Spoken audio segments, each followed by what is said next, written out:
ዕብራውያን ምዕራፍ 1 ከጥንት ጀምሮ እግዚአብሔር በብዙ ዓይነትና በብዙ ጎዳና ለአባቶቻችን በነቢያት ተናግሮ ሁሉን ወራሽ ባደረገው ደግሞም ዓለማትን በፈጠረበት በልጁ በዚህ ዘመን መጨረሻ ለእኛ ተናገረን። እርሱም የክብሩ መንጸባረቅና የባሕርዩ ምሳሌ ሆኖ ሁሉን በሥልጣኑ ቃል እየደገፈ ኃጢአታችንን በራሱ ካነጻ በኋላ በሰማያት በግርማው ቀኝ ተቀመጠ። ከመላእክት ይልቅ እጅግ የሚበልጥ ስምን በወረሰ መጠን እንዲሁ ከእነርሱ አብዝቶ ይበልጣል። ከመላእክትስ አንተ ልጄ ነህ፣ እኔ ዛሬ ወልጄሃለሁ፣ ደግሞም እኔ አባት እሆነዋለሁ፣ እርሱም ልጅ ይሆነኛል ያለው ከቶ ለማን ነው? ደግሞ በኵርን ወደ ዓለም ሲያገባ የእግዚአብሔር መላእክት ሁሉም ለእርሱ ይስገዱ ይላል። ስለ መላእክትም መላእክቱን መናፍስት አገልጋዮችንም የእሳት ነበልባል የሚያደርግ ይላል። ስለ ልጁ ግን አምላክ ሆይ ዙፋንህ እስከ ዘላለም ድረስ ይኖራል። የመንግሥትህ በትር የቅንነት በትር ነው። ጽድቅን ወደድህ ዓመፃንም ጠላህ። ስለዚህ እግዚአብሔር አምላክህ ከጓደኞችህ ይልቅ በደስታ ዘይት ቀባህ ይላል። ደግሞ ጌታ ሆይ አንተ ከጥንት ምድርን መሠረትህ፣ ሰማዮችም የእጆችህ ሥራ ናቸው። እነርሱም ይጠፋሉ፣ አንተ ግን ጸንተህ ትኖራለህ። ሁሉም እንደ ልብስ ያረጃሉ፣ እንደ መጐናጸፊያም ትጠቀልላቸዋለህ፣ ይለወጡማል። አንተ ግን አንተ ነህ፣ ዓመቶችም ከቶ አያልቁም ይላል።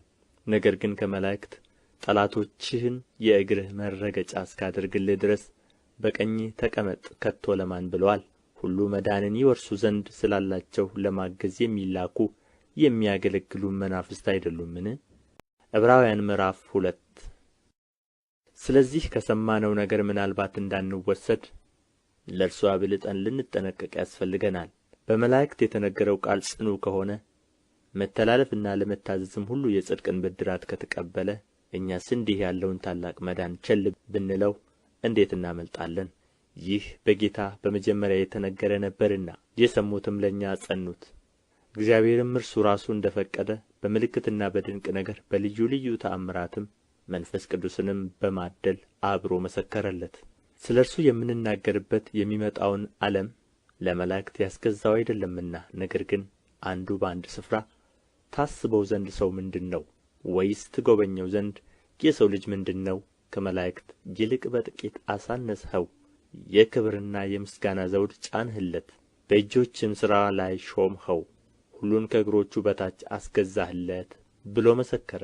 ሁሉን ከእርሱ በታች ባስገዛ ጊዜ ያልተገዛለት ምንም አልተወምና፣ አሁን ግን ሁሉ እንደ ተገዛለት ገና አናይም። ነገር ግን በእግዚአብሔር ጸጋ ስለ ሰው ሁሉ ሞትን ይቀምስ ዘንድ ከመላእክት ይልቅ በጥቂት አንሶ የነበረውን ኢየሱስን ከሞት መከራ የተነሣ የክብርና የምስጋና ዘውድ ተጭኖ እናየዋለን። ብዙ ልጆችን ወደ ክብር ሲያመጣ የመዳናቸውን ራስ በመከራ ይፈጽም ዘንድ ከእርሱ የተነሣ ሁሉ በእርሱም ሁሉ ለሆነ ለእርሱ ተገብቶታልና። የሚቀድሰውና የሚቀደሱት ሁሉ ከአንድ ናቸውና፣ ስለዚህም ምክንያት ስምህን ለወንድሞቼ እነግራቸዋለሁ። በማኅበርም መካከል በዜማ አመሰግንሃለሁ። ደግሞም እኔ በእርሱ እታመናለሁ። ደግሞም እነሆኝ እኔን እግዚአብሔር የሰጠኝንም ልጆች ሲል ወንድሞች ብሎ ሊጠራቸው አያፍርም። እንግዲህ ልጆቹ በሥጋና በደም ስለሚካፈሉ እርሱ ደግሞ በሞት ላይ ሥልጣን ያለውን በሞት እንዲሽር ይኸውም ዲያብሎስ ነው። በሕይወታቸው ሁሉ ስለ ሞት ፍርሃት በባርነት ይታሰሩ የነበሩትን ሁሉ ነጻ እንዲያወጣ በሥጋና በደም እንዲሁ ተካፈለ። የአብርሃምን ዘር ይዞአል እንጂ የያዘው የመላእክትን አይደለም። ስለዚህ የሕዝብን ኃጢአት ለማስተስረይ ለእግዚአብሔር በሆነው ነገር ሁሉ የሚምርና የታመነ ሊቀ ካህናት እንዲሆን በነገሩ ሁሉ ወንድሞቹን ሊመስል ተገባው። እርሱ ራሱ ተፈትኖ መከራን ስለ ተቀበለ የሚፈተኑትን ሊረዳቸው ይችላልና። ዕብራውያን ምዕራፍ 3 ስለዚህ ከሰማያዊው ጥሪ ተካፋዮች የሆናችሁ ቅዱሳን ወንድሞች ሆይ የሃይማኖታችንን ሐዋርያና ሊቀ ካህናት ኢየሱስ ክርስቶስን ተመልከቱ። ሙሴ ደግሞ በቤቱ ሁሉ የታመነ እንደሆነ እርሱ ለሾመው የታመነ ነበረ። ቤትን የሚያዘጋጀው ከቤቱ ይልቅ የሚበልጥ ክብር እንዳለው መጠን እንዲሁ እርሱ ከሙሴ ይልቅ የሚበልጥ ክብር የተገባው ሆኖ ተቈጥሮአልና። እያንዳንዱ ቤት በአንድ ሰው ተዘጋጅቶአልና ሁሉን ያዘጋጀ ግን እግዚአብሔር ነው። ሙሴስ በኋላ ስለሚነገረው ነገር ምስክር ሊሆን በቤቱ ሁሉ እንደ ሎሌ የታመነ ነበረ። ክርስቶስ ግን እንደ ልጅ በቤቱ ላይ የታመነ ነው። እኛም የምንደፍርበትን የምንመካበትንም ተስፋ እስከ መጨረሻው አጽንተን ብንጠብቅ ቤቱ ነን። ስለዚህ መንፈስ ቅዱስ እንደሚል ዛሬ ድምፁን ብትሰሙት አባቶቻችሁ እኔን የፈተኑበት የመረመሩበትም 40 ዓመትም ሥራዬን ያዩበት በምድረ በዳ በፈተና ቀን በማስመረር እንደሆነ ልባችሁን እልከኛ አታድርጉ። ስለዚህ ያን ትውልድ ተቈጥቼ ዘወትር በልባቸው ይስታሉ፣ መንገዴን ግን አላወቁም አልሁ። እንዲሁ ወደ ዕረፍቴ አይገቡም ብዬ በቍጣዬ ማልሁ። ወንድሞች ሆይ ምናልባት ሕያው እግዚአብሔርን የሚያስክዳችሁ ክፉና የማያምን ልብ ከእናንተ በአንዳችሁ እንዳይኖር ተጠንቀቁ። ነገር ግን ከእናንተ ማንም በኃጢአት መታለል እልከኛ እንዳይሆን ዛሬ ተብሎ ሲጠራ ሳለ በእያንዳንዱ ቀን እርስ በርሳችሁ ተመካከሩ። የመጀመሪያ እምነታችንን እስከ መጨረሻው አጽንተን ብንጠብቅ የክርስቶስ ተካፋዮች ሆነናልና እየተባለ ዛሬ ድምፁን ብትሰሙት በማስመረር እንደሆነ ልባችሁን እልከኛ አታድርጉ። ሰምተው ያስመረሩት እነማን ነበሩ?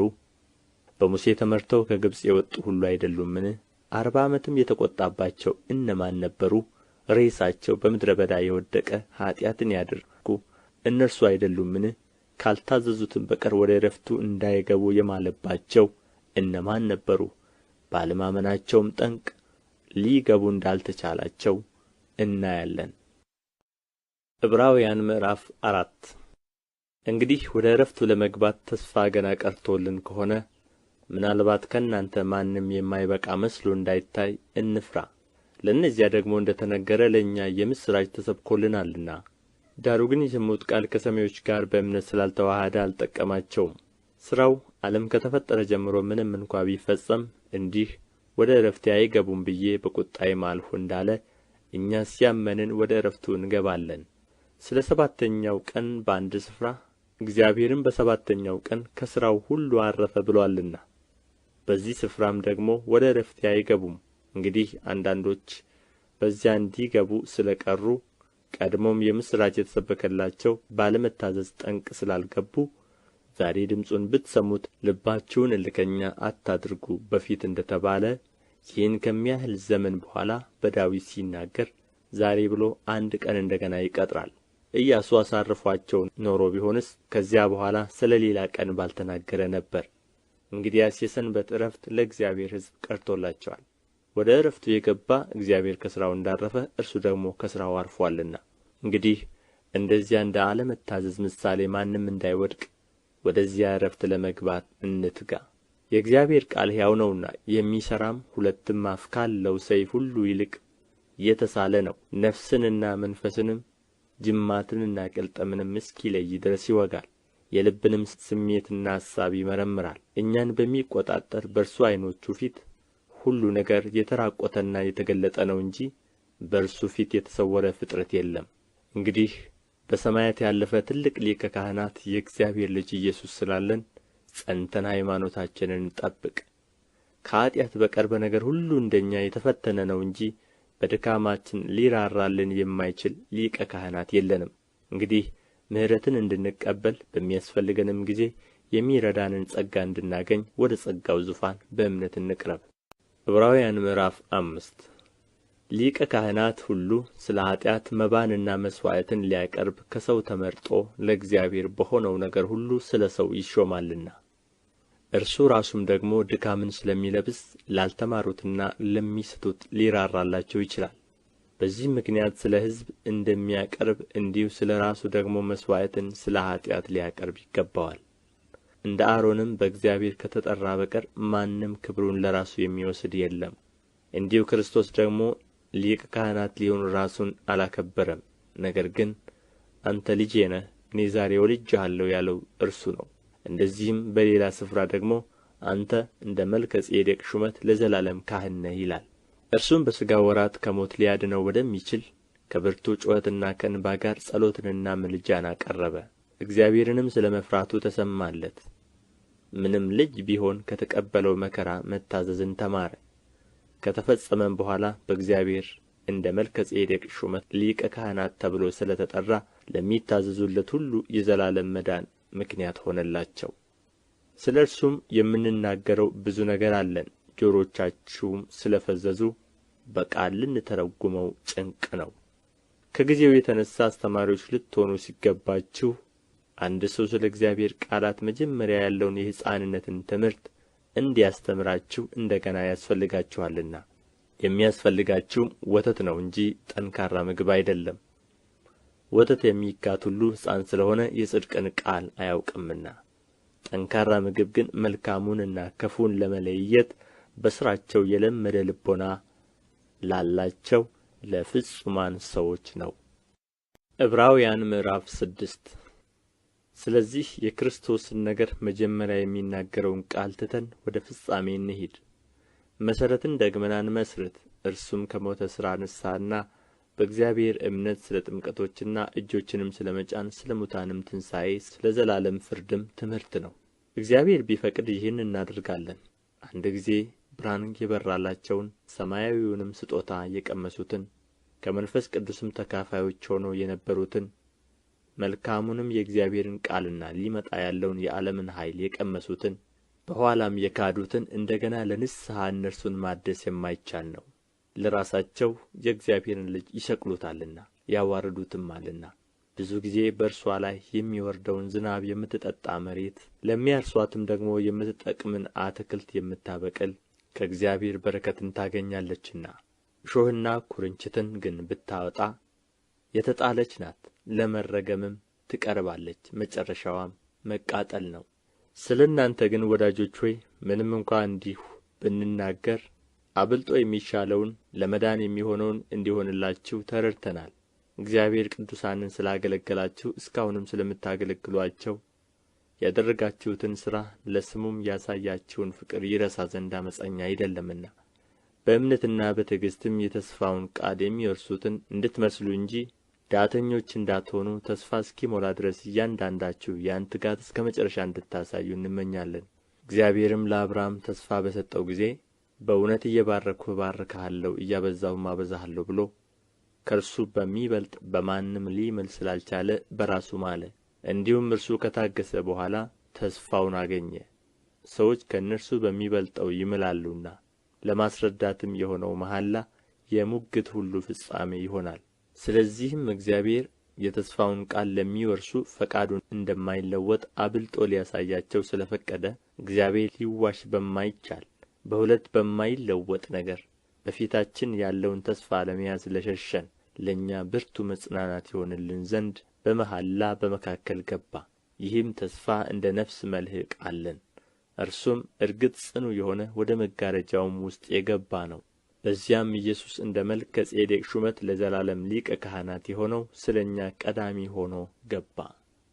ዕብራውያን ምዕራፍ 7 የሳሌም ንጉሥና የልዑል እግዚአብሔር ካህን የሆነ ይህ መልከ ጼዴቅ አብርሃም ነገሥታትን ገድሎ ሲመለስ ከእርሱ ጋር ተገናኝቶ ባረከው። ለእርሱም ደግሞ አብርሃም ከሁሉ አሥራትን አካፈለው። የስሙም ትርጓሜ በመጀመሪያ የጽድቅ ንጉሥ ነው፣ ኋላም ደግሞ የሳሌም ንጉሥ ማለት የሰላም ንጉሥ ነው። አባትና እናት የትውልድም ቁጥር የሉትም፣ ለዘመኑም ጥንት ለሕይወቱም ፍጻሜ የለውም። ዳሩ ግን በእግዚአብሔር ልጅ ተመስሎ ለዘላለም ካህን ሆኖ ይኖራል። የአባቶች አለቃ አብርሃም ከዘረፋው የሚሻለውን አሥራት የሰጠው ይህ ሰው እንዴት ትልቅ እንደ ነበረ እስኪ ተመልከቱ። ከሌዊ ልጆችም ክህነትን የሚቀበሉት ከሕዝቡ ማለት ከወንድሞቻቸው እነርሱ ምንም ከአብርሃም ወገብ ቢወጡ ከእነርሱ አሥራትን በሕግ እንዲያስወጡ ትእዛዝ አላቸው። ትውልዱ ከእርሱ የማይቈጠረው ግን ከአብርሃም አሥራትን አውጥቶአል፣ የተስፋ ቃል የነበረውንም ባርኮአል። ትንሹም በታላቁ እንዲባረክ ክርክር የሌለበት ነገር ነው። በዚህስ የሚሞቱ ሰዎች አሥራትን ያስወጣሉ፣ በዚያ ግን የሚያስወጣ በሕይወት እንዲኖር የተመሰከረለት እርሱ ነው። ይህንም ለማለት ሲፈቅድ አሥራትን የሚያስወጣ ሌዊ እንኳ በአብርሃም እጅ አሥራትን ሰጥቶአል። መልከ ጼዴቅ በተገናኘው ጊዜ ገና በአባቱ ወገብ ነበረና። እንግዲህ ሕዝቡ በሌዊ ክህነት የተመሠረተን ሕግ ተቀብለዋልና በዚያም ክህነት ፍጹምነት የተገኘ ቢሆን እንደ አሮን ሹመት የማይቈጠር እንደ መልከ ጼዴቅ ሹመት ግን የሆነ ሌላ ካህን ሊነሣ ወደ ፊት ስለ ምን ያስፈልጋል? ክህነቱ ሲለወጥ ሕጉ ደግሞ ሊለወጥ የግድ ነውና። ይህ ነገር የተነገረለት እርሱ በሌላ ወገን ተካፍሎአልና። ከዚያም መሠዊያውን ያገለገለ ማንም የለም። ጌታችን ከይሁዳ ነገድ እንደ ወጣ የተገለጠ ነውና። ስለዚህም ነገድ ሙሴ ምንም እንኳ ስለ ክህነት አልተናገረም፣ በማያልፍም ሕይወት ኃይል እንጂ በሥጋ ትእዛዝ ሕግ ሳይሆን ሌላ ካህን በመልከ ጼዴቅ ምሳሌ ቢነሣ ይህ እጅግ አብልጦ የሚገለጥ ነው። አንተ እንደ መልከ ጼዴቅ ሹመት ለዘላለም ካህን ነህ ብሎ ይመሰክራልና። ሕጉ ምንም ፍጹም አላደረገምና፣ ስለዚህ የምትደክም የማትጠቅምም ስለ ሆነች የቀደመች ትእዛዝ ተሽራለች፣ ወደ እግዚአብሔር የምንቀርብበት የሚሻል ተስፋ ገብቶአል። እነርሱም ያለ መሐላ ካህናት ሆነዋልና። እርሱ ግን ጌታ አንተ እንደ መልከ ጼዴቅ ሹመት ለዘላለም ካህን ነህ ብሎ ማለ አይጸጸትም ብሎ በተናገረለት ከመሐላ ጋር ካህን ሆኖአልና። ያለ መሐላ ካህን እንዳልሆነ መጠን እንዲሁ ኢየሱስ ለሚሻል ኪዳን ዋስ ሆኖአል። እነርሱም እንዳይኖሩ ሞት ስለ ከለከላቸው ካህናት የሆኑት ብዙ ናቸው። እርሱ ግን ለዘላለም የሚኖር ስለ ሆነ የማይለወጥ ክህነት አለው፣ ስለ እነርሱም ሊያማልድ ዘወትር በሕይወት ይኖራልና። ስለዚህ ደግሞ በእርሱ ወደ እግዚአብሔር የሚመጡትን ፈጽሞ ሊያድናቸው ይችላል። ቅዱስና ያለ ተንኰል ነውርም የሌለበት ከኃጢአተኞችም የተለየ ከሰማያትም ከፍ ከፍ ያለ እንደዚህ ያለ ሊቀ ካህናት ይገባናል። እርሱም እንደነዚያ ሊቀ ካህናት አስቀድሞ ስለ ራሱ ኃጢአት በኋላም ስለ ሕዝቡ ኃጢአት ዕለት ዕለት መሥዋዕትን ሊያቀርብ አያስፈልገውም። ራሱን ባቀረበ ጊዜ ይህ አንድ ጊዜ ፈጽሞ አድርጓልና። ሕጉ ድካም ያላቸውን ሰዎች ሊቀ ካህናት አድርጎ ይሾማልና። ከሕግ በኋላ የመጣው የመሐላው ቃል ግን ለዘላለም ፍጹም የሆነውን ልጅ ይሾማል። ዕብራውያን ምዕራፍ 8 ከተናገርነውም ዋና ነገሩ ይህ ነው። በሰማያት በግርማው ዙፋን ቀኝ የተቀመጠ እንዲህ ያለ ሊቀ ካህናት አለን። እርሱም የመቅደስና የእውነተኛይቱ ድንኳን አገልጋይ ነው። እርሷም በሰው ሳይሆን በጌታ የተተከለች ናት። ሊቀ ካህናት ሁሉ መባንና መሥዋዕትን ሊያቀርብ ይሾማልና፣ ስለዚህም ለዚህ ደግሞ የሚያቀርበው አንዳች ሊኖረው የግድ ነው። እንግዲህ በምድር ቢኖርስ እንደ ሕግ መባን የሚያቀርቡት ስላሉ ካህን እንኳ ባልሆነም እነርሱ ሙሴ ድንኳኒቱን ሊሠራ ሳለ እንደ ተረዳ ለሰማያዊው ነገር ምሳሌና ጥላ የሚሆነውን ያገለግላሉ። በተራራው እንደ ተገለጠልህ ምሳሌ ሁሉን ታደርግ ዘንድ ተጠንቀቅ ብሎት ነበርና፣ አሁን ግን በሚሻል ተስፋ ቃል በተመሠረተ በሚሻል ኪዳን ደግሞ መካከለኛ እንደሚሆን በዚያ ልክ እጅግ የሚሻል አገልግሎት አግኝቶአል። ፊተኛው ኪዳን ነቀፋ ባይኖረው ለሁለተኛው ስፍራ ባልተፈለገም ነበር፣ እነርሱን እየነቀፈ ይላቸዋልና። እነሆ ከእስራኤል ቤትና ከይሁዳ ቤት ጋር አዲስ ኪዳን የምገባበት ወራት ይመጣል ይላል ጌታ። ከግብፅ አገር አወጣቸው ዘንድ እጃቸውን በያዝሁበት ቀን ከአባቶቻቸው ጋር እንደ ገባሁት ኪዳን አይደለም፣ እነርሱ በኪዳኔ አልጸኑምና እኔም ቸል አልኋቸው ይላል ጌታ። ከዚያ ወራት በኋላ ከእስራኤል ቤት ጋር የምገባው ቃል ኪዳን ይህ ነውና ይላል ጌታ፣ ሕጌን በልቡናቸው አኖራለሁ፣ በልባቸውም እጽፈዋለሁ። እኔም አምላክ እሆንላቸዋለሁ፣ እነርሱም ሕዝብ ይሆኑልኛል። እያንዳንዱም ጎረቤቱን እያንዳንዱም ወንድሙን ጌታን እወቅ ብሎ አያስተምርም፣ ከታናሹ ጀምሮ እስከ ታላቁ ድረስ ሁሉ ያውቁኛልና። ዓመፃቸውን እምራቸዋለሁና ኃጢአታቸውንም ደግሜ አላስብም። አዲስ በማለቱ ፊተኛውን አስረጅቶአል፣ አሮጌና ውራጅ የሆነውስ ሊጠፋ ቀርቦአል።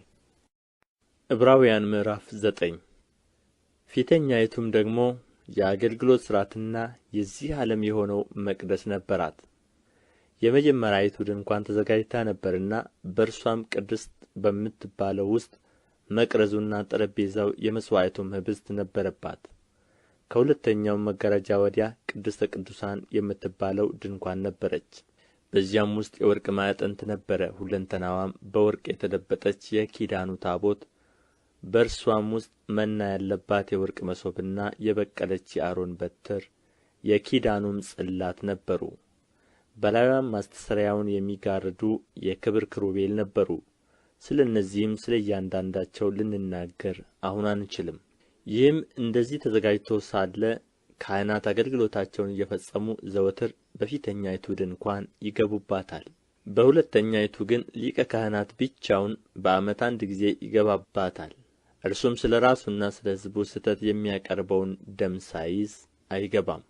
ፊተኛይቱም ድንኳን በዚህ ገና ቆማ ሳለች ወደ ቅድስት የሚወስደው መንገድ ገና እንዳልተገለጠ መንፈስ ቅዱስ ያሳያል። ይህም ለአሁኑ ጊዜ ምሳሌ ነው። እንደዚህም መባና መሥዋዕት ይቀርባሉ። እነዚህም እስከ መታደስ ዘመን ድረስ የተደረጉ ስለ ምግብና ስለ መጠጥም ስለ ልዩ ልዩ መታጠብም የሚሆኑ የሥጋ ሥርዓቶች ብቻ ናቸውና የሚያመልከውን በሕሊና ፍጹም ሊያደርጉት አይችሉም። ነገር ግን ክርስቶስ ይመጣ ዘንድ ላለው መልካም ነገር ሊቀ ካህናት ሆኖ በምትበልጠውና በምትሻለው በእጆችም ባልተሠራች ማለት ለዚህ ፍጥረት ባልሆነች ድንኳን የዘላለምን ቤዛነት አግኝቶ አንድ ጊዜ ፈጽሞ ወደ ቅድስት በገዛ ደሙ ገባ እንጂ በፍየሎችና በጥጆች ደም አይደለም። የኮርማዎችና የፍየሎች ደም በረከሱትም ላይ የተረጨ የጊደር አመድ ሥጋን ለማንጻት የሚቀድሱ ከሆኑ ነውር የሌለው ሆኖ በዘላለም መንፈስ ራሱን ለእግዚአብሔር ያቀረበ የክርስቶስ ደም እንዴት ይልቅ ሕያውን እግዚአብሔርን ልታመልኩ ከሞተ ሥራ ሕሊናችሁን ያነጻ ይሆን? ስለዚህ የፊተኛው ኪዳን ሲጸና ሕግ የተላለፉትን የሚቤዥ ሞት ስለ ሆነ የተጠሩት የዘላለምን ርስት የተስፋ ቃል እንዲቀበሉ እርሱ የአዲስ ኪዳን መካከለኛ ነው። ኑዛዜ ያለ እንደሆነ የተናዛዡን ሞት ማርዳት የግድ ነውና፣ ሰው ሲሞት ኑዛዜው ይጸናልና፣ ተናዛዡ በሕይወት ሲኖር ግን ከቶ አይጠቅምም። ስለዚህም ፊተኛው ኪዳን እንኳ ያለ ደም አልተመረቀም። ሙሴም ትእዛዛትን ሁሉ እንደ ሕጉ ለሕዝብ ሁሉ ከተናገረ በኋላ የጥጆችንና የፍየሎችን ደም ከውኃና ከቀይ የበግ ጠጕር ከሂሶጵም ጋር ይዞ እግዚአብሔር ያዘዘላችሁ የኪዳን ደም ይህ ነው ብሎ በመጽሐፉና በሕዝቡ ሁሉ ላይ ረጨው። እንዲሁም በድንኳኒቱና በማገልገያው ዕቃ ሁሉ ደምን ረጨ። እንደ ሕጉም ከጥቂቶች በቀር ነገር ሁሉ በደም ይነጻል፣ ደምም ሳይፈስ ስርየት የለም። እንግዲህ በሰማያት ያሉትን የሚመስለው ነገር በዚህ ሊነጻ እንጂ በሰማያት ያሉቱ ራሳቸው ከእርሱ ይልቅ በሚበልጥ መሥዋዕት ሊነጹ የግድ ነበረ። ክርስቶስ በእጅ ወደ ተሠራች የእውነተኛይቱ ምሳሌ ወደምትሆን ቅድስት አልገባምና፣ ነገር ግን በእግዚአብሔር ፊት ስለ እኛ አሁን ይታይ ዘንድ ወደ እርሷ ወደ ሰማይ ገባ። ሊቀ ካህናትም በየዓመቱ የሌላውን ደም ይዞ ወደ ቅድስት እንደሚገባ ራሱን ብዙ ጊዜ ሊያቀርብ አልገባም።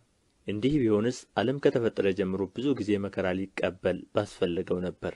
አሁን ግን በዓለም ፍጻሜ ራሱን በመሠዋት ኃጢአትን ሊሽር አንድ ጊዜ ተገልጦአል።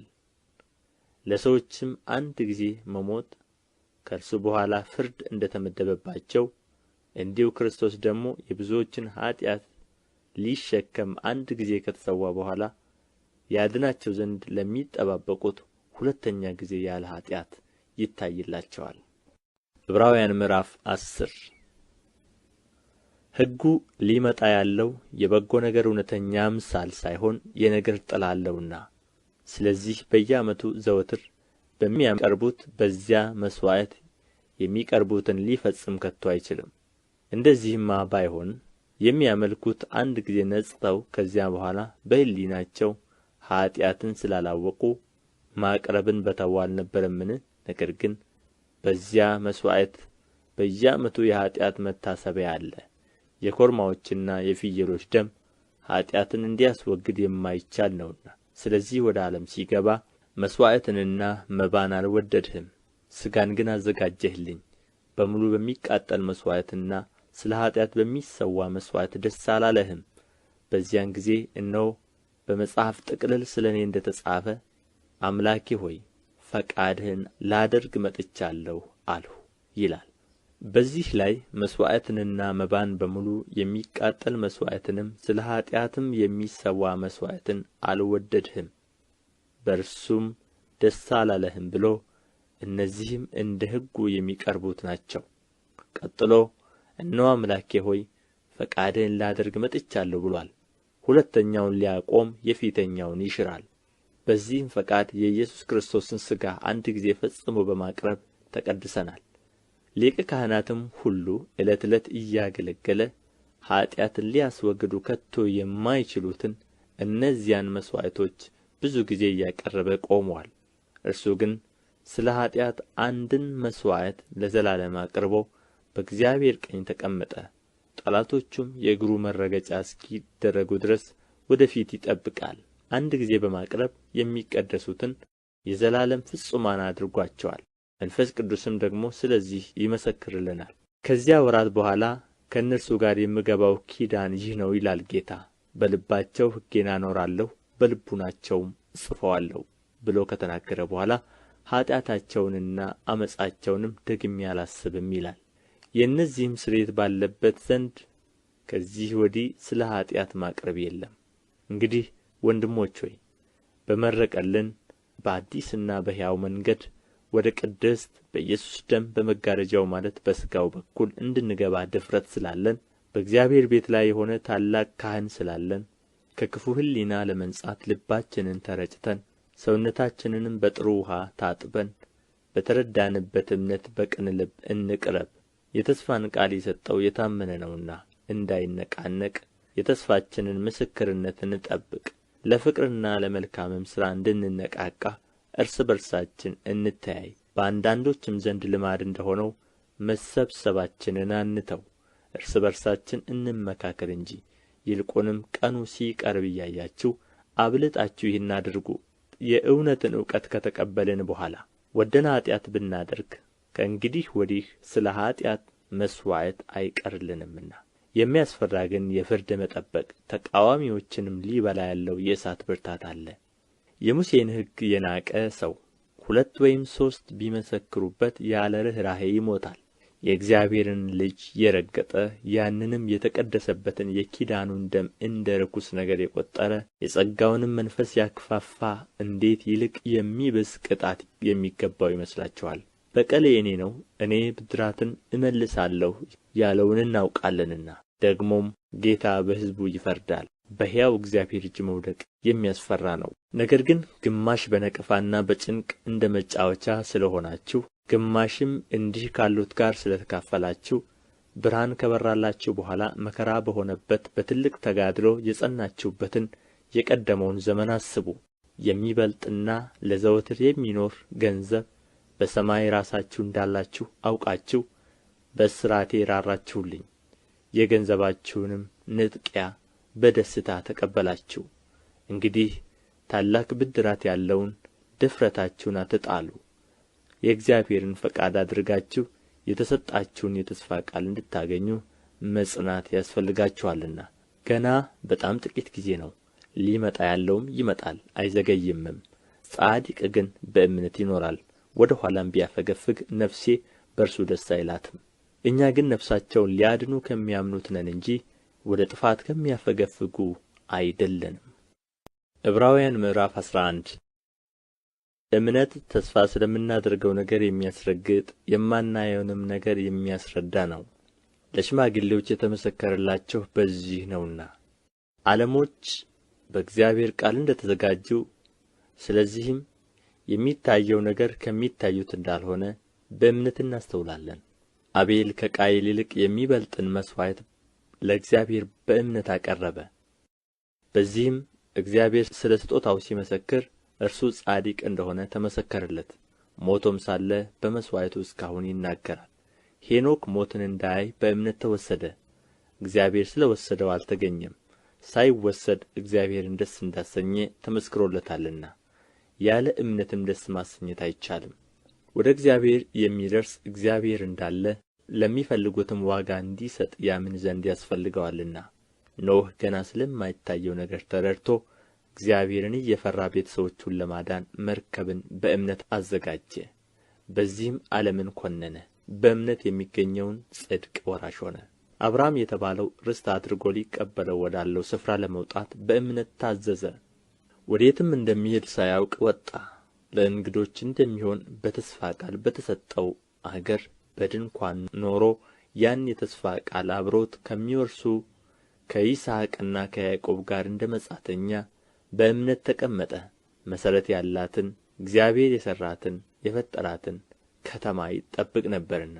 ተስፋ የሰጠው የታመነ እንደሆነ ስለ ቈጠረች ሳራ ራሷ ደግሞ ዕድሜዋ እንኳ ካለፈ በኋላ ዘርን ለመፅነስ ኃይልን በእምነት አገኘች። ስለዚህ ደግሞ በብዛታቸው እንደ ሰማይ ኮከብ እንደማይቈጠርም በባሕር ዳር እንዳለ አሸዋ የነበሩት የሞተን ሰው እንኳ ከመሰለው ከአንዱ ተወለዱ። እነዚህ ሁሉ አምነው ሞቱ፣ የተሰጣቸውን የተስፋ ቃል አላገኙምና። ዳሩ ግን ከሩቅ ሆነው አዩትና ተሳለሙት። በምድሪቱም እንግዶችና መጻተኞች እንዲሆኑ ታመኑ። እንዲህ የሚሉት ለእነርሱ የሚሆነውን አገር እንዲፈልጉ ያመለክታሉና ያን የወጡበትን አገር አስበው ቢሆኑ ሊመለሱ ጊዜ በሆነላቸው ነበር። አሁን ግን የሚበልጠውን እርሱም ሰማያዊ አገር ይናፍቃሉ። ስለዚህ እግዚአብሔር አምላካቸው ተብሎ ሊጠራ በእነርሱ አያፍርም፣ ከተማን አዘጋጅቶላቸዋልና። አብርሃም በተፈተነበት ጊዜ ይስሐቅን በእምነት አቀረበ። የተስፋን ቃል የተቀበለው በይስሐቅ ዘር ይጠራልሃል የተባለለት እርሱም አንድ ልጁን አቀረበ። እግዚአብሔር ከሙታን እንኳ ሊያስነሣው እንዲቻለው አስቦአልና። ከዚያም ደግሞ በምሳሌ አገኘው። ይስሐቅ ሊመጣ ስላለው ነገር ያዕቆብንና ኤሳውን በእምነት ባረካቸው። ያዕቆብ ሲሞት በእምነት የዮሴፍን ልጆች እያንዳንዳቸው ባረካቸው። በዘንጉም ጫፍ ተጠግቶ ሰገደ። ዮሴፍ ወደ ሞት ቀርቦ ሳለ በእምነት ስለ እስራኤል ልጆች መውጣት አስታወሰ፣ ስለ አጥንቱም አዘዛቸው። ሙሴ ከተወለደ በኋላ ወላጆቹ ያማረ ሕፃን መሆኑን አይተው በእምነት 3 ወር ሸሸጉት፣ የንጉሥንም አዋጅ አልፈሩም። ሙሴ ካደገ በኋላ የፈርዖን የልጅ ልጅ እንዳይባል በእምነት እምቢ አለ። ከግብፅ ብዙ ገንዘብ ይልቅ ስለ ክርስቶስ መነቀፍ እጅግ የሚበልጥ ባለጠግነት እንዲሆን አስቦአልና። ለጊዜው በኃጢአት ከሚገኝ ደስታ ይልቅ ከእግዚአብሔር ሕዝብ ጋር መከራ መቀበልን መረጠ። ብድራቱን ትኵር ብሎ ተመልክቶአልና የንጉሡን ቁጣ ሳይፈራ የግብፅን አገር የተወ በእምነት ነበር። የማይታየውን እንደሚያየው አድርጎ ጸንቶአልና። አጥፊው የበኵሮችን ልጆች እንዳይነካ ፋሲካንና ደምን መርጨትን በእምነት አደረገ። በደረቅ ምድር እንደሚያልፉ በኤርትራ ባሕር በእምነት ተሻገሩ። የግብፅ ሰዎች ግን ሲሞክሩ ተዋጡ። የኢያሪኮ ቅጥር 7 ቀን ከዞሩበት በኋላ በእምነት ወደቀ። ጋለሞታይቱ ረዓብ ሰላዮችን በሰላም ስለ ተቀበለቻቸው ከማይታዘዙ ጋር በእምነት አልጠፋችም። እንግዲህ ምን እንላለን? ስለ ጌዴዎንና ስለ ባርቅ፣ ስለ ሶምሶንም፣ ስለ ዮፍታሔም፣ ስለ ዳዊትም፣ ስለ ሳሙኤልም፣ ስለ ነቢያትም እንዳልተርክ ጊዜ ያጥርብኛልና። እነርሱ በእምነት መንግሥታትን ድል ነሡ፣ ጽድቅን አደረጉ፣ የተሰጠውን የተስፋ ቃል አገኙ፣ የአንበሶችን አፍ ዘጉ፣ የእሳትን ኃይል አጠፉ፣ ከሰይፍ ስለት አመለጡ፣ ከድካማቸው በረቱ፣ በጦርነት ኃይለኞች ሆኑ፣ የባዕድ ጭፍሮችን አባረሩ። ሴቶች ሙታናቸውን በትንሣኤ ተቀበሉ፣ ሌሎችም መዳንን ሳይቀበሉ የሚበልጠውን ትንሣኤ እንዲያገኙ እስከ ሞት ድረስ ተደበደቡ። ሌሎችም መዘበቻ በመሆንና በመገረፍ ከዚህም በላይ በእስራትና በወህኒ ተፈተኑ። በድንጋይ ተወግረው ሞቱ፣ ተፈተኑ፣ በመጋዝ ተሰነጠቁ፣ በሰይፍ ተገድለው ሞቱ። ሁሉን እያጡ መከራን እየተቀበሉ እየተጨነቁ የበግና የፍየል ሌጦ ለብሰው ዞሩ። ዓለም አልተገባቸውምና በምድረ በዳና በተራራ በዋሻና በምድር ጕድጓድ ተቅበዘበዙ። እነዚህም ሁሉ በእምነታቸው ተመስክሮላቸው ሳሉ የተሰጠውን የተስፋ ቃል አላገኙም። ያለ እኛ ፍጹማን እንዳይሆኑ እግዚአብሔር ስለ እኛ አንዳች የሚበልጥ ነገርን አስቀድሞ አይቶ ነበርና። ዕብራውያን ምዕራፍ 12 እንግዲህ እነዚህን የሚያህሉ ምስክሮች እንደ ደመና በዙሪያችን ካሉልን እኛ ደግሞ ሸክምን ሁሉ ቶሎም የሚከበንን ኃጢአት አስወግደን የእምነታችንን ራስና ፈጻሚውን ኢየሱስን ተመልክተን በፊታችን ያለውን ሩጫ በትዕግሥት እንሩጥ። እርሱ ነውርን ንቆ በፊቱ ስላለው ደስታ በመስቀል ታግሶ በእግዚአብሔር ዙፋን ቀኝ ተቀምጦአልና። በነፍሳችሁ ዝላችሁ እንዳትደክሙ ከኃጢአተኞች በደረሰበት እንዲህ ባለ መቃወም የጸናውን አስቡ። ከኃጢአት ጋር እየተጋደላችሁ ገና ደምን እስከ ማፍሰስ ድረስ አልተቃወማችሁም። እንደ ልጆችም ከእናንተ ጋር ልጄ ሆይ የጌታን ቅጣት አታቅልል፣ በሚገሥጽህም ጊዜ አትድከም። ጌታ የሚወደውን ይቀጣዋልና የሚቀበለውን ልጅ ሁሉ ይገርፈዋል ብሎ የሚነጋገረውን ምክር ረስታችኋል። ለመቀጣት ታገሡ፣ እግዚአብሔር እንደ ልጆች ያደርግላችኋልና። አባቱ የማይቀጣው ልጅ ማን ነው? ነገር ግን ሁሉ የቅጣት ተካፋይ ሆነዋል።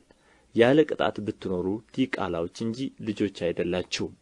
ከዚህም በላይ የቀጡን የሥጋችን አባቶች ነበሩን፣ እናፍራቸውም ነበር። እንዴትስ ይልቅ ለመናፍስት አባት አብልጠን ልንገዛና በሕይወት ልንኖር በተገባን። እነርሱ መልካም ሆኖ እንደ ታያቸው ለጥቂት ቀን ይቀጡን ነበር፣ እርሱ ግን ከቅድስናው እንድንካፈል ለጥቅማችን ይቀጣናል። ቅጣት ሁሉ ለጊዜው የሚያሳዝን እንጂ ደስ የሚያሰኝ አይመስልም፣ ዳሩ ግን በኋላ ለለመዱት የሰላምን ፍሬ እርሱም ጽድቅን ያፈራላቸዋል። ስለዚህ የላሉትን እጆች የሰለሉትንም ጉልበቶች አቅኑ፣ ያነከሰውም እንዲፈወስ እንጂ እንዳይናጋ ለእግራችሁ ቅን መንገድ አድርጉ። ከሰው ሁሉ ጋር ሰላምን ተከታተሉ፣ ትቀደሱም ዘንድ ፈልጉ። ያለ እርሱ ጌታን ሊያይ የሚችል የለምና። የእግዚአብሔር ጸጋ ለማንም እንዳይጎድለው ብዙዎቹም የሚረክሱበት አንድ መራራ ሥር ወደ ላይ በቅሎ እንዳያስጨንቅ፣ ሴሰኛም የሚሆን እንዳይገኝ ወይም ስለ አንድ መብል በኵርነቱን እንደ ሸጠ እንደ ኤሳው ለዚህ ዓለም የሚመች ሰው እንዳይሆን ተጠንቀቁ። ከዚያ በኋላ እንኳ በረከቱን ሊወርስ በወደደ ጊዜ እንደ ተጣለ ታውቃላችሁና። በእንባ ተግቶ ምንም ቢፈልገው ለንስሐ ስፍራ አላገኝምና። ሊዳሰስ ወደሚችል ወደሚቃጠልም እሳት፣ ወደ ጭጋግም፣ ወደ ጨለማም፣ ወደ አውሎ ነፋስም፣ ወደ መለከት ድምፅም፣ ወደ ቃሎችም ነገር አልደረሳችሁምና ያንም ነገር የሰሙት ሌላ ቃል እንዳይጨመርባቸው ለመኑ። እንስሳ እንኳ ተራራውን ቢነካ ተወግሮ ይሙት የምትለውን ትእዛዝ ሊታገሱ አልቻሉምና። ሙሴም እጅግ እፈራለሁ እንቀጠቀጥማለሁ እስኪል ድረስ የሚታየው እጅግ የሚያስፈራ ነበር። ነገር ግን ወደ ጽዮን ተራራና ወደ ሕያው እግዚአብሔር ከተማ ደርሳችኋል፣ ወደ ሰማያዊቱም ኢየሩሳሌም፣ በደስታም ወደ ተሰበሰቡ ወደ አእላፋት መላእክት፣ በሰማያትም ወደ ተጻፉ ወደ በኵራት ማኅበር፣ የሁሉም ዳኛ ወደሚሆን ወደ እግዚአብሔር፣ ፍጹማንም ወደ ሆኑት ወደ ጻድቃን መንፈሶች፣ የአዲስም ኪዳን መካከለኛ ወደሚሆን ወደ ኢየሱስ፣ ከአቤልም ደም ይልቅ የሚሻለውን ወደሚናገር ወደ መርጨት ደም ደርሳችኋል። ለሚናገረው እምቢ እንዳትሉ ተጠንቀቁ። እነዚያ በምድር ላስረዳቸው እምቢ ባሉ ጊዜ ካላመለጡ ከሰማይ ከመጣው ፈቀቅ የምንል እኛስ እንዴት እናመልጣለን?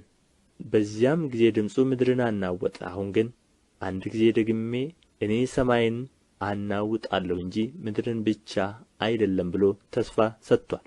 ዳሩ ግን አንድ ጊዜ ደግሜ የሚል ቃል የማይናወጡት ጸንተው እንዲኖሩ የሚናወጡት የተፈጠሩ እንደሚሆኑ ይለወጡ ዘንድ ያሳያል። ስለዚህ የማይናወጥን መንግሥት ስለምንቀበል በማክበርና በፍርሃት እግዚአብሔርን ደስ እያሰኘን የምናመልክበትን ጸጋ እንያዝ። አምላካችን በእውነት የሚያጠፋ እሳት ነውና። ዕብራውያን ምዕራፍ 13 የወንድማማች መዋደድ ይኑር፣ እንግዶችን መቀበል አትርሱ። በዚህ አንዳንዶች ሳያውቁ መላእክትን እንግድነት ተቀብለዋልና ከእነርሱ ጋር እንደ ታሰረ ሆናችሁ እስሮችን አስቡ። የተጨነቁትንም ራሳችሁ ደግሞ በሥጋ እንዳለ ሆናችሁ አስቡ።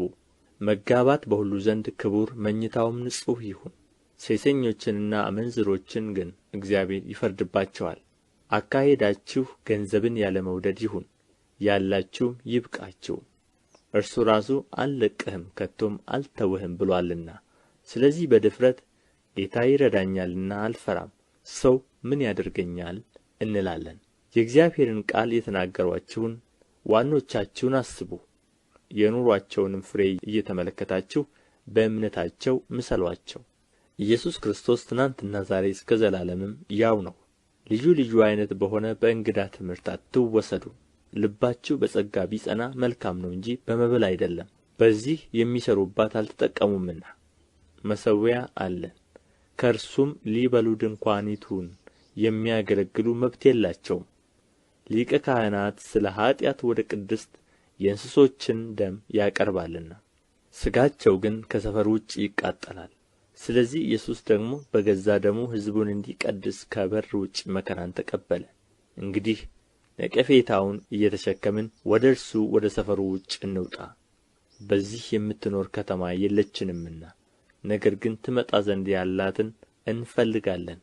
እንግዲህ ዘወትር ለእግዚአብሔር የምስጋናን መሥዋዕት ማለት ለስሙ የሚመሰክሩ የከንፈሮችን ፍሬ በእርሱ እናቅርብለት። ነገር ግን መልካም ማድረግን ለሌሎችም ማካፈልን አትርሱ። እንዲህ ያለው መሥዋዕት እግዚአብሔርን ደስ ያሰኘዋልና። ለዋኖቻችሁ ታዘዙና ተገዙ፣ እነርሱ ስሌትን እንደሚሰጡ አድርገው ይህንኑ በደስታ እንጂ በሐዘን እንዳያደርጉት፣ ይህ የማይጠቅማችሁ ነበርና። ስለ ነፍሳችሁ ይተጋሉ። ጸልዩልን። በነገር ሁሉ በመልካም እንድንኖር ወደን መልካም ሕሊና እንዳለን ተረድተናልና። ይልቁንም ፈጥኜ እንድመለስላችሁ ይህን ታደርጉ ዘንድ አጥብቄ እለምናችኋለሁ። በዘላለም ኪዳን ደም ለበጎች ትልቅ እረኛ የሆነውን ጌታችንን ኢየሱስን ከሙታን ያወጣው የሰላም አምላክ በኢየሱስ ክርስቶስ በኩል በፊቱ ደስ የሚያሰኘውን በእናንተ እያደረገ ፈቃዱን ታደርጉ ዘንድ በመልካም ሥራ ሁሉ ፍጹማን ያድርጋችሁ። ለእርሱ እስከ ዘላለም ድረስ ክብር ይሁን፣ አሜን። ወንድሞች ሆይ የምክርን ቃል እንድትታገሡ እመክራችኋለሁ። በጥቂት ቃል ጽፌላችኋለሁና። ወንድማችን ጢሞቴዎስ እንደ ተፈታ እወቁ። ቶሎ ብሎም ቢመጣ ከእርሱ ጋር አያችኋለሁ። ለዋኖቻችሁ ሁሉና ለቅዱሳን ሁሉ ሰላምታ አቅርቡልኝ። ከኢጣልያ የሆኑቱ ሰላምታ ያቀርቡላችኋል። ጸጋ ከሁላችሁ ጋር ይሁን፣ አሜን።